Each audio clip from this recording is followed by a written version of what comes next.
This meeting is being recorded.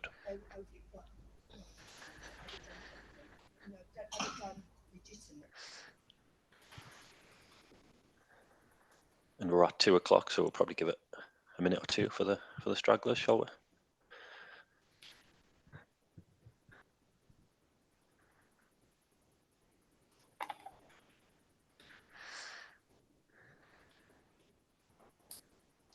Hello everyone just joining. Welcome to the webinar. This is just the awkward phase before we kick off. I would make small talk, but there's only two of us here. Ollie, how is your week going? Oh, my week is going fantastic, thanks. Fantastic. How's your week going? Well, this is obviously the highlight of my week, isn't it? So it's all downhill from here. Got 19 people so far, 20. So Excellent. we'll wait a few more minutes. Welcome to the party.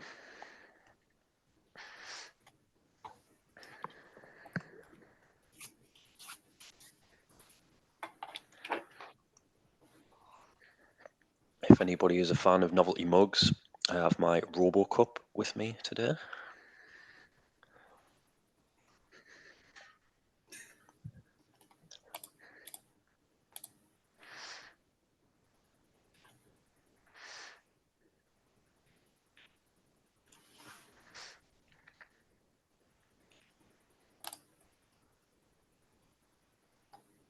Maybe we should have had some like parlor music or something. That would have been nice. Yeah, and on other platforms, you can actually set up like some hotel music while you're waiting. I'm wondering if there's something here. You know, when you're like going up an elevator, there's that one song that always comes on. That's my jam. Love that one. How many have we got now? We're up to 27, so we'll just wait a couple of more minutes and we get started.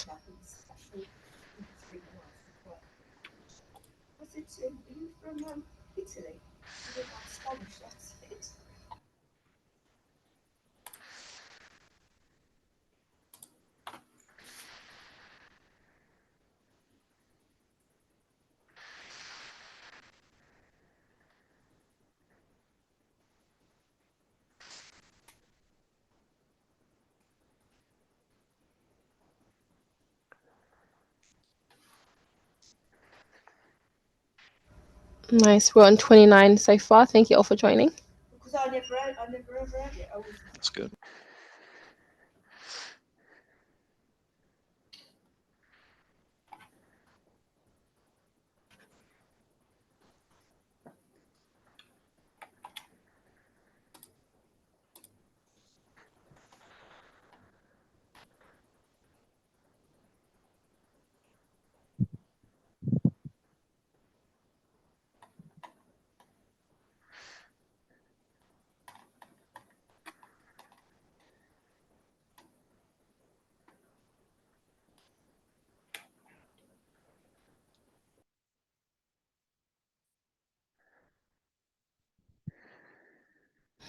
Nice.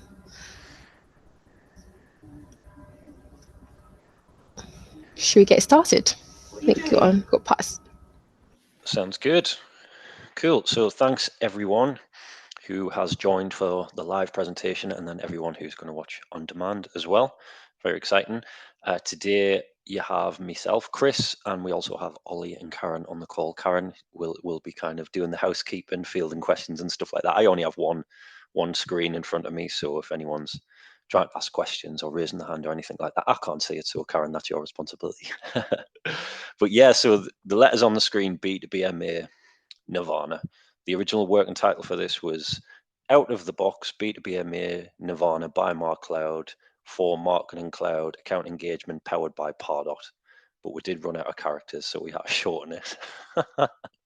And this kind of is exactly what that little phrase says. That's our best practice marketing and reporting framework. So just before we get into the slide deck and start exploring this in detail, this is quite new to MarCloud, but everything included in this is not new at all. This comes off the back of years of these types of projects with marketing and sales stakeholders and CTOs and people like that. The common thread through all of those projects and retainers that we've worked through at MarCloud is people want to be able to report on marketing success. We want to be able to see, campaign attribution against lead generation, against revenue won, so that we can calculate, how much are these campaigns actually worth to the business. So all of this comes off the back of that. This is, I always call it the path of very least resistance to actually getting to that point where you can report on your campaign success.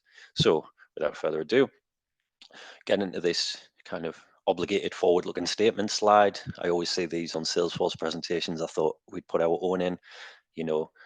All of this information is accurate as today. We act in good faith, but naturally, as soon as this webinar goes out, Salesforce will probably turn around and rebrand all of its core products, and it'll all be useless. So if that happens, we'll be in the same boat as you. So sorry if that does. Please don't make any major purchasing decisions off the bat of this presentation. But if you're already a Pardot customer, a Salesforce customer, using B2BMA or looking towards using it, then this is probably going to be relevant for you going forward. So don't worry too much about that. Before we get into it, who are MarCloud? So you might know a little bit about MarCloud, given that you're attending this webinar. This is a MarCloud webinar. We have been doing this since 2018, first as a small business run by Tom, and now we have over 22 certified consultants across the business. I am a lead consultant at MarCloud. So I have lots of talented consultants working around me to deliver technical solutions. We're also quite comfortable having high level kind of marketing and attribution conversations with senior marketing stakeholders and sales teams as well. So we have that kind of experience level across the business. Let's get to know our distinguished hosts. So as you'll see, myself, Chris Thompson, I am a lead consultant here at MarCloud. I'm certified in Pardot. My exposure to the technology came first as an end user. I was, my background is in content marketing. I started off doing SEO copywriting for like fashion websites and things like that. Then moved into kind of copywriting as a function.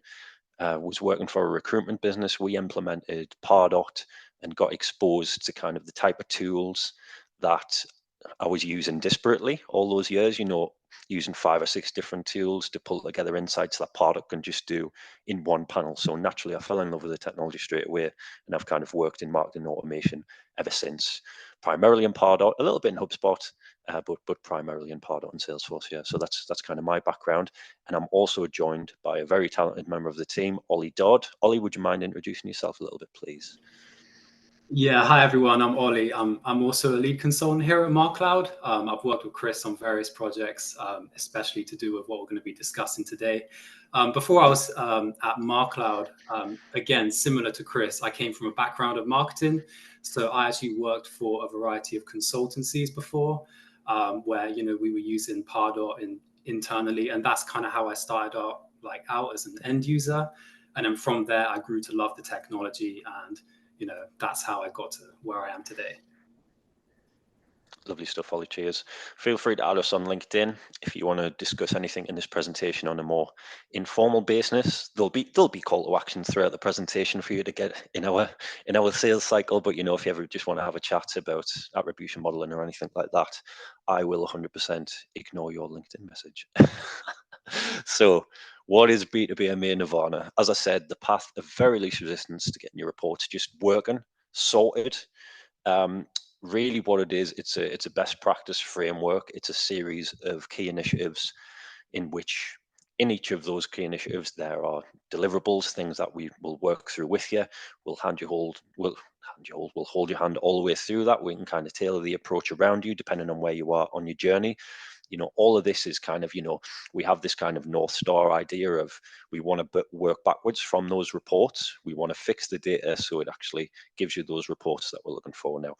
On the way to getting there, I'd say 75 to 80% of your challenge is a data problem, because ultimately it is your data that we're looking at in these reports, and then the last 20% is just kind of tailoring those reports to surface those extra bits of data that don't come out of the box, essentially. So if you were to pick up this framework it's probably a good 6 months worth of work, depending on how agile you can be as a business.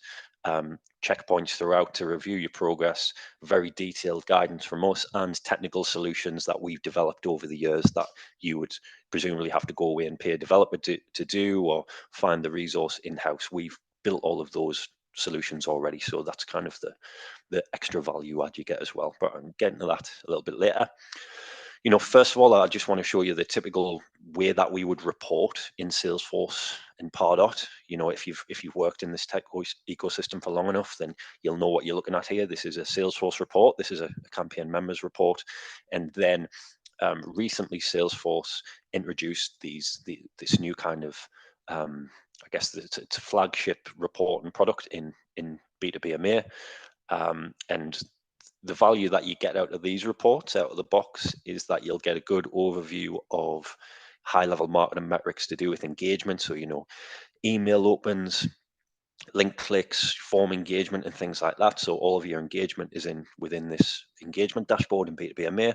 You also have your pipeline dashboard, which gives you that great life cycle snapshot, which you used to be able to surface as kind of a funnel view where you've got your visitors at the top and you can see the drop off of each life cycle stage until you get to opportunity closed won. That's really, really useful for a business to see that, because you can identify a bottleneck between 78,000 people are converting as prospects, but we've only got 45,000 MQLs. Why is that? Do we need to qualify those people a little bit more? It's really easy to see that at a high level on this dashboard.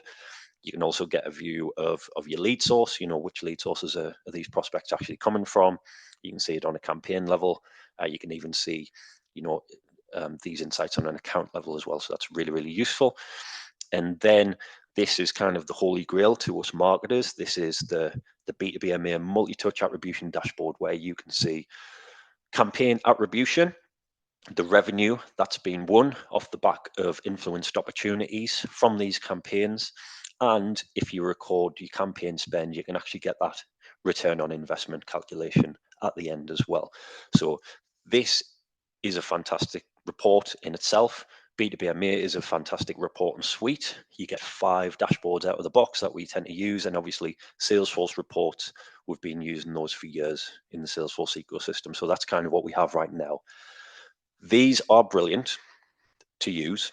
Unfortunately, there are limitations to these dashboards, especially when implementing them out of the box. It's not just a magic bullet. You can't just switch it on and it's going to surface all of those insights that you've been gathering over the years. If you've got any kind of customization in your org, whether that's a custom field on your person record, on your campaign record, something in your campaign hierarchy that you would want to surface in here, anything that's kind of doesn't adhere to Salesforce's default definition, essentially, it's probably not going to surface very well in any of these dashboards, because it is just that, a customization. If you were to get in touch with Salesforce support about this, they would say, sorry, we can't touch that, it's a customization, which is kind of fair enough, but it's a little bit disappointing for us, because we want those answers today and we don't really have much support around us to help us with that. So that's kind of what B2BMA Nirvana is. It's, these are the reports. We're going to work back from those to determine what is the path of very least resistance, to just get all of your data prepared so that it can be surfaced in these reports, and then any customizations that you've made along the way, we will then tailor the reports around you. So what does that entail? First of all, we need to kind of explore those limitations on a more granular level, just to be able to kind of realize what it is we're trying to achieve here. So these are the biggest problems that we face when clients are trying to report. Lead source data, I can already hear the eyes rolling. This is the singular worst kept data point in an org, which is ironic because it's one of the most important things. It would be nice if we could just see at a high level, where are these leads actually coming from? That's what you would use your lead source for. But because lead source is captured in such a weird and wonderful way, such an unstructured way, even sometimes when it is captured correctly, you can get 5 different values for one channel. For example, if you're trying to capture leads from Google Ads, it could show Google Paid, Google Ads, Google PPC, all of these different things. It would be nice if we could just kind of standardize that data so we can report on it. Other issues, you can't surface and filter essential data about your campaign. So if you're recording any kind of insight on your campaign record that doesn't come out of the box on the campaign record, then naturally that's not going to be surfaced in those reports. We can't report on campaigns at different stages of the lead lifecycle either. So if I was to just scroll back up to show you that multi-touch attribution dashboard, all of the campaigns that are being surfaced here are just that. This is a campaign. There's no indication of whether this is a kind of lead gen campaign, like awareness campaign, as opposed to a renewal campaign that's reserved just for customers that are already in the database. You don't really get that segmentation available. So, that is the exact type of question that a stakeholder would ask, right? Like, all of these reports are supposed to be shared with stakeholders in a read-only fashion. And that's a typical question you would get, so that's all good. Is this a lead gen campaign? Is it a renewal campaign? At what stage of the lead life cycle is this campaign actually designed to service contacts of? And we can't surface those insights at the moment. And then probably the biggest one, and this is a data problem. This is kind of, when B2BMA first came out, I don't think that this problem was fully addressed by Salesforce. It's that we have a data problem in that we can't report on campaign members in Salesforce that don't exist in Salesforce. Let me qualify that a little bit. So we were always told that Pardot was supposed to be used for all of your pre-MQL data. As soon as they become an MQL, we assign them to Salesforce, at which point the salesperson can start working the lead. The problem with that is, a lot of businesses now have MQL data, and they want to be able to report on the type of campaigns that those pre-MQLs are interacting with. Even though they're not qualified, they still want to know, which of our campaigns are landing. There could be someone sitting in there who's a very, very good potential lead that haven't quite hit that MQL point yet, but they've interacted with 4 or 5 different campaigns already. The creative is landing with them. It's a shame that we can't report on that in Salesforce, because when you think about it, that record doesn't yet exist in Salesforce, so naturally you can't report on it. So that's a problem that we have. These dashboards here, even the campaign members report in Salesforce, you're not surfacing any Pardot only data here. That's a problem, especially if you're working with like a creative partner who kind of lives and dies on their, the lead generation from their campaigns. It's kind of a disservice to them that all of that pre-MQL data is kind of sitting in the dark at the moment. So that's quite a big issue. There is no quick fix, as I just said, but I think ours may be the quickest because it's designed that way. It's a very reporting focused framework. We've started from the reports working backwards to determine what is the very least that you need to do to actually get this working. So what our framework involves is 5 key initiatives. So first of all, we're going to help you determine what an MQL actually looks like, because at that point, then you can enable sales because you have all the insights that you need. And you can also treat them slightly differently based on, if they were to come in via a different product channel, or however you want to kind of define, how that lead is worked from there. We are going to help you do that. Now, you might be a Pardot Salesforce customer who's quite new to this ecosystem. You don't have a lot of data. That's fine. We can help you at that stage. Alternatively, you might have been using Salesforce for 10 years and you've got legacy data in there, like a whole breadth of data that you need to analyze. We have a framework for helping you kind of put that MQL framework together. We would use typically scoring and grading to help you identify MQLs. We have a framework for doing, mapping out all those customer touch points, so you can draw scoring insights from them, as well as Pardot grading, which is a measure of how good of a customer fit it is. We have ways of building those insights to tell you this would be a good grading profile for what you're looking at. Get into that a little bit later.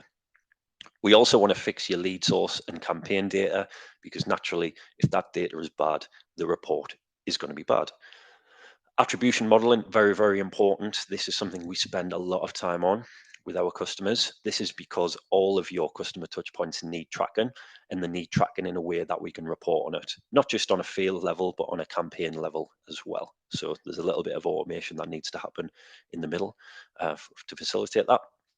Reporting, naturally, we're going to tailor your reports a little bit. Our preference is to see how far those default dashboards get you out of the box, and then we can tailor the approach from there. Anything custom is usually overkill unless you have a very good business case for it. And then, as an aside to all of this, throughout this project, we will identify opportunities to streamline your inbound lead process. Whether that is, you've got 100 different forms for like one function essentially, which is to contact us. Why would you use 100 different forms when you could streamline that to one dynamic form? Or it could be, we're going to build a standardization framework so that the data that you're using for grading is recorded in a format that Pardo can analyze this. All of this are things that we can suggest because it's the type of things that we spot all the time. We have ready-made solutions to help you. So that's a good opportunity as a kind of value add throughout the project. Now, where do we actually start? Because I appreciate I've been talking for a long time now. I've explored all of these key initiatives from a high level, told you why the reports are not working. If you want us to simply do this work for you, then it starts with an audit. So you can get in touch with us. We will do an audit of your Pardo instance, account engagement instance and your Salesforce account. And we'll tell you exactly where you are on your path to B2BMA Nirvana, and we can tailor that approach around you as well. So say you've got impending priorities, you've got like an ABM campaign coming up or something like that. So customer data is, just cleaning up that data is your number one priority, then we can tailor our approach around that, and we can prioritize that first. But it's always, we're working backwards from that reporting Nirvana. We want the reports to work, so we'll get your data in order to get there. But if you don't want us to just come in and do all the work for you, the way this webinar was sold is we are going to give you the tools and the framework to go in and do this yourself. And I think that should be the case. That's what we're intended on doing. Where do we actually start? I'm going to tell you right now. So I have the assistance of Ollie, who's very experienced in B2BMA. And so what I'm going to do is ask him some questions here where he can apply his technical knowledge and expertise and experience. I am going to be the challenging marketing stakeholder. He's going to be the very knowledgeable lead consultant at MarCloud, who's going to solve all of my problems using this B2BMA Nirvana framework. So Ollie, my first question for you is, how do I figure out what a typical MQL looks like?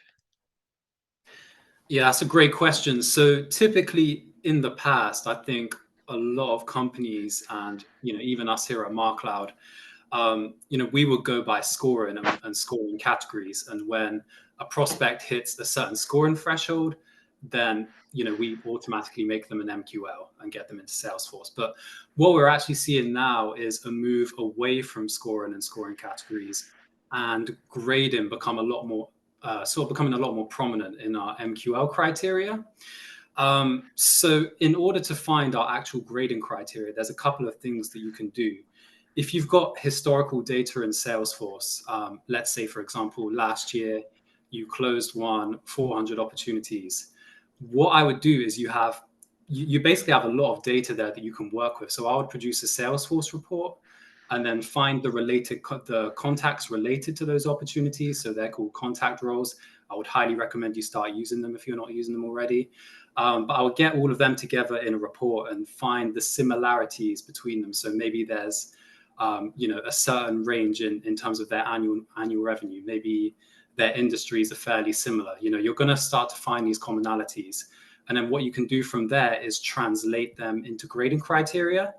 What I would also want to do is have a conversation with the sales team, because at the end of the day, it's the sales team that are talking to these leads, talking to your contacts day in, day out. They know exactly the kind of people that they're looking for who are a great fit for your company. So you can take those criteria from your sales team and you can translate them into grading criteria as well in account engagement. Lovely stuff, Ollie. So sounds like it's a mixture of kind of data-driven insights from your marketing team and your sales team as well. So it kind of, I guess you have to build those insights, kind of take an average. What we typically end up with is we'll build a little, a crude framework like in a spreadsheet like this, where we'll go, it looks like the best contacts that you have attached to opportunities are owners, CEOs who work in the entertainment industry or the physical industry, for example, with employees of over 250. Medium match would be, a supervisor working in public services. We can give you this. I guess a grading framework. You can take those insights, but it's nice to learn as you go on as well. You can always adjust your grading as time goes on, but we can kind of, as of today, we can say, right, so of the business you've done in the last 2 years, this is what we think would be a good measure of customer fit.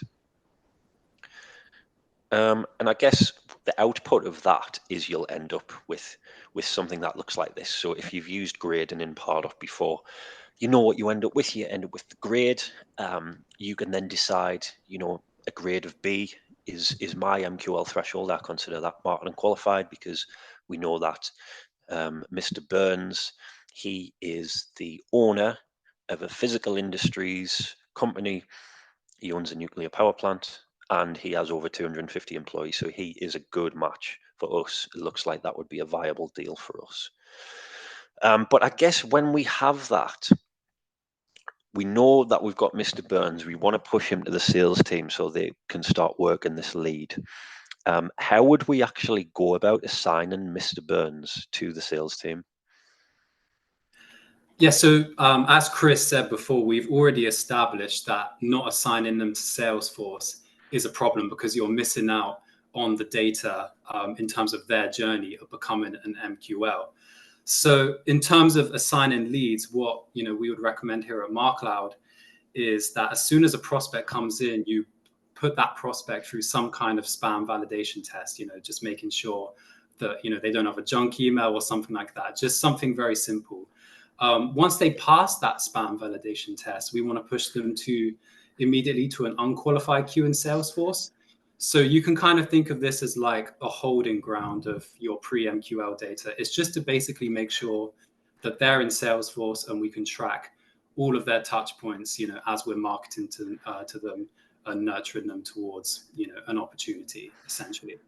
And then once they do hit that MQL threshold, whether that's through grading or a form fill or anything like that, we need to basically have a Salesforce process that requires some Salesforce development. And what that will do is basically once the MQL trigger, the criteria is met, it will basically reassign them to a qualified queue. And that's basically where your sales team are going to go to pick up the leads and start working them and start treating them as an MQL.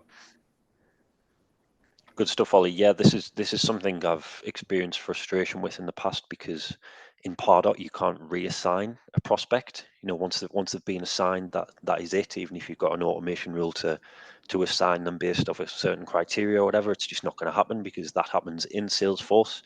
And as you said, it's kind of a custom Salesforce process. It needs to be built and tested. It's kind of big and scary.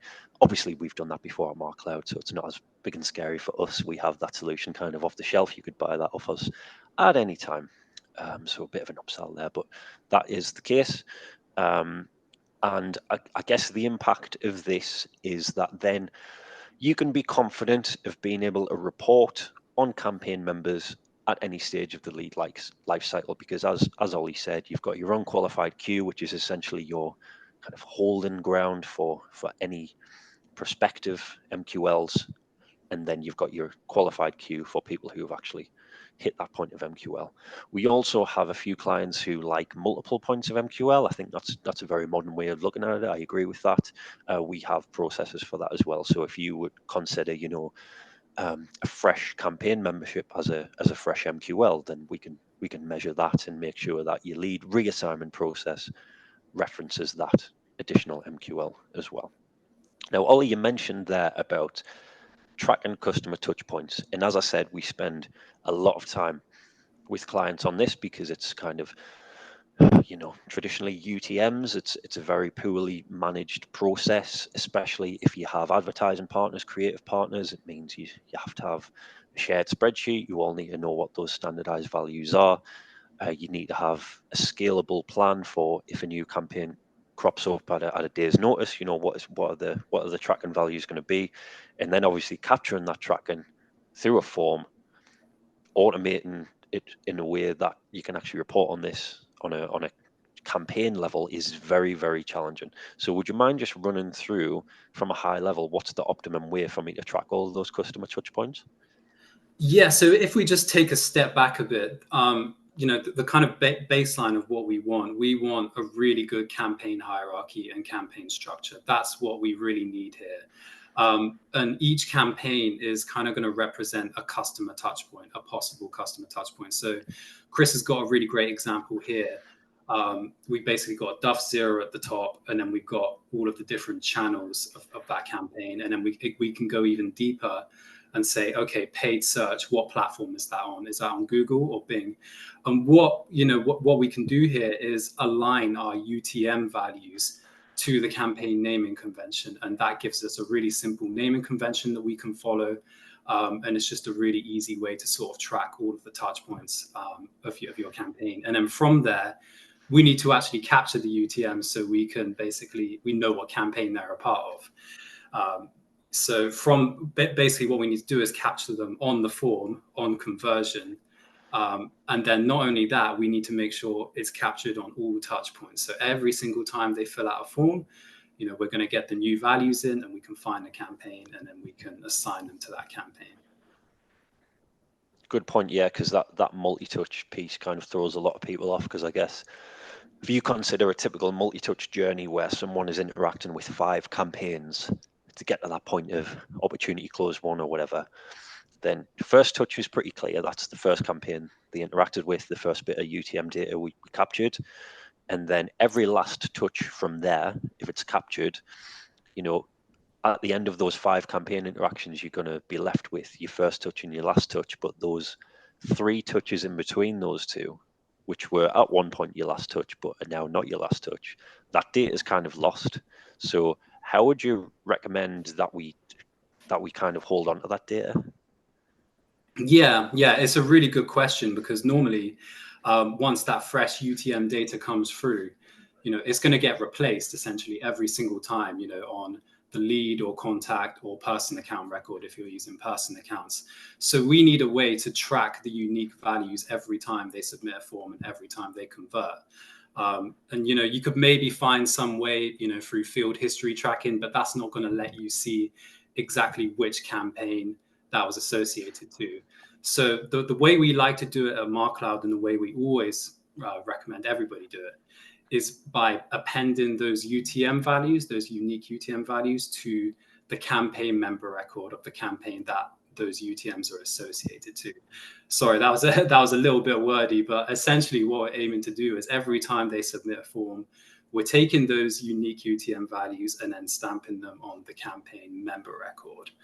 And that does require a custom Salesforce process to do that, but here at MarCloud we can do that for you if that's needed.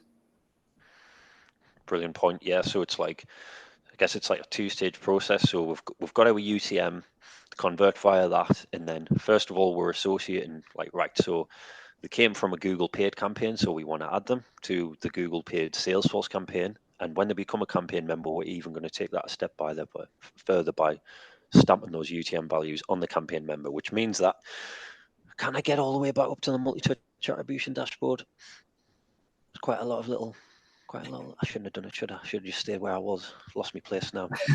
Getting back up to this multi-touch attribution dashboard, right? Imagine if you could click on one of these campaigns down the left-hand side to see, right, so we've got our Google AdWords, but then we've got filters on the top for source medium as well, so that we could say, right, or even like more granular than that, it could be content or something like that. So we can say, right, yes, they are a part of the Google AdWords campaign, but this is the UTM content value that we had when they were added to that campaign as well. So you can actually see on a creative level, what UTM values did they convert with. Imagine giving that to a stakeholder where they could just filter all of that for themselves. That would be amazing. So that's a brilliant process, a brilliant value add as part of this B2BMA Nirvana framework. And then I guess something we haven't spoken about yet is how we're actually going to report on this as well. So before we get to that, this is just something that we'll typically recommend. You want to build on top of that campaign object as well, because getting into that mindset of any insights that we capture now, we want to eventually report on. So the question is, what are those insights? So as I discussed earlier, things like phase of marketing. So we can go to that report and we can say, right, we want to search by just awareness phase marketing as opposed to consideration phase marketing, or just lead gen as opposed to renewal stage marketing. And then those other custom fields that we've installed on there. So for example, channel, that could be aligned perfectly with your UTM medium value, so that when you're creating these campaign records, you've actually already answered all of your own questions for what your UTM structure is going to be, because you didn't just lift it from the campaign record. We also recommend surfacing the campaign ID, because that is kind of a foolproof way of doing that association between your paid media and your campaign that's living in Salesforce as well, because I guess there's a lot of things that can go wrong when you're dealing with text values on, source medium campaign and things. But if you're saying we are looking for this specific campaign ID, once someone converts off the bat of this, they're going to be added to this campaign. That's pretty foolproof. So we would recommend that. Depends on which way you want to do it, really. But my initial question was, Ollie, when we want to go and report on all of this, where would we start?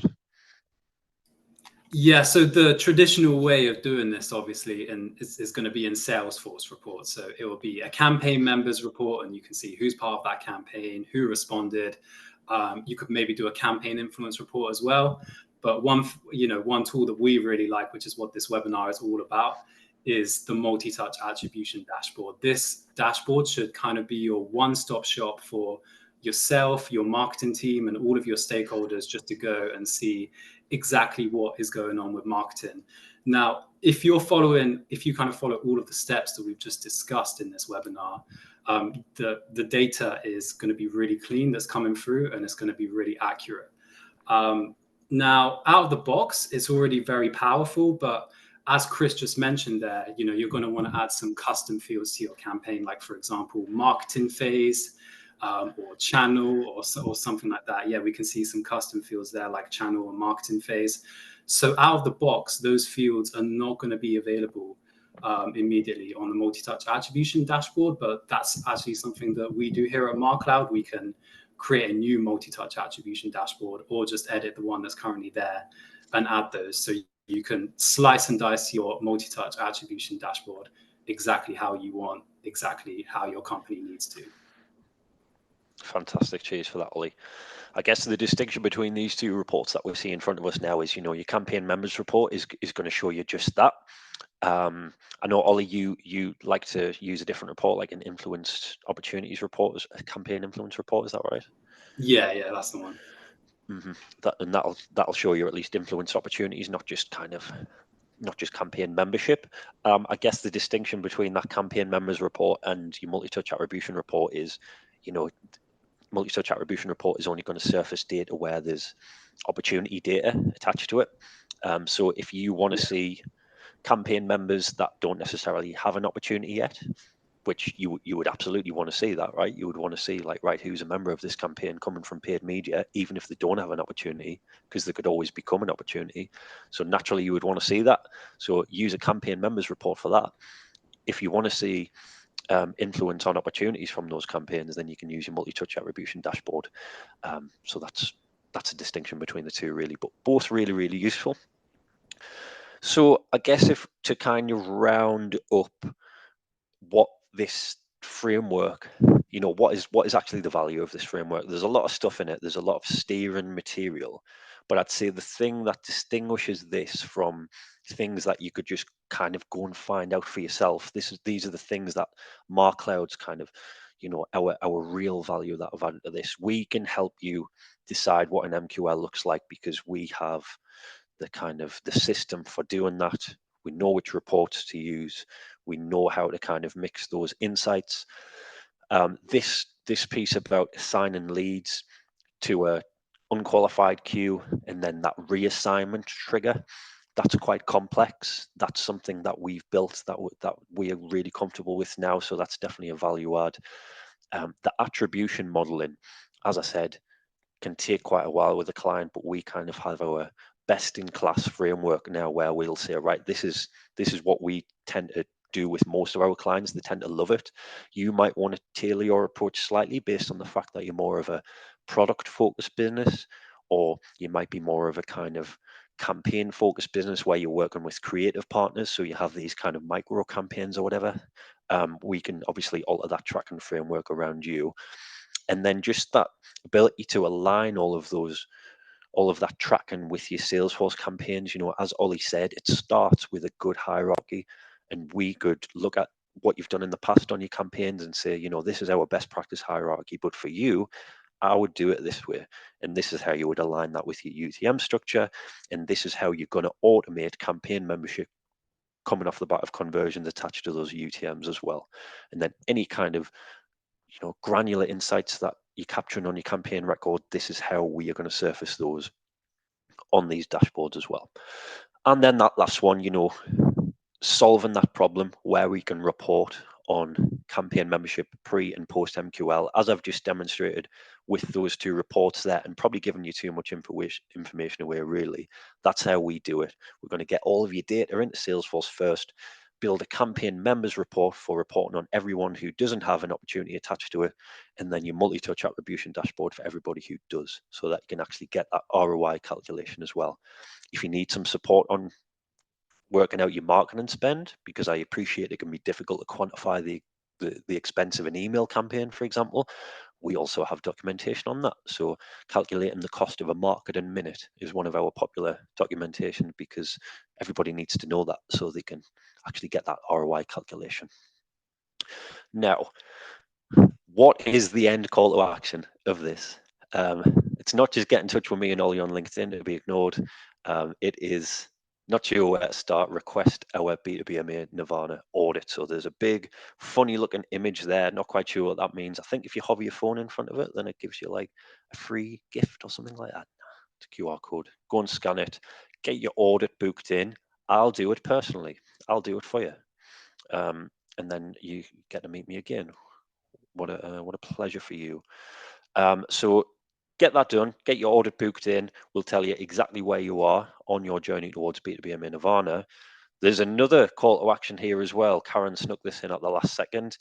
We've just launched a new email template builder. This is a very, very streamlined way of getting a best-in-class template where it's kind of a self-serve portal where you can just give us the specifications of what you want. You can upload an image, you can upload your colorway, and your output will give you a best class email template that just automatically appears for you. This is something we've been working on for quite a while now. We're very, very proud of it. Not just all of the work we've done on optimizing the email templates, making sure that they're the best in class, but actually building this portal where you can just go away and get that yourself as well, completely self-serve. That's amazing. If you want to have a look at this, get in touch with Tom Ryan, our founder and CEO, on LinkedIn, or scan that funny looking image there, otherwise known as a QR code, and you can get access to the beta version of it. Now, Karen, I think this is the opportunity to take some questions in it. So I'll just leave that slide on, and we'll see if there's any questions from the floor. Thank you, Chris. Yes, we have one question from Jennifer. She's asking, how do you ensure people get added into the correct campaign? Good question. Ollie, do you want to take that one? Yeah, so like I said before, it is a process in Salesforce. So it requires some kind of trigger from Pardot basically to say, oh, hey, this person has taken this action, add them to this campaign, and then there'll be a Salesforce process to basically add them to that campaign, because there's kind of two steps to this. There's finding the campaign that they should be going into, and then there's adding them to that campaign. And like I said before, that does require a Salesforce process. So yeah, do get in touch with us if you'd like to hear more about that.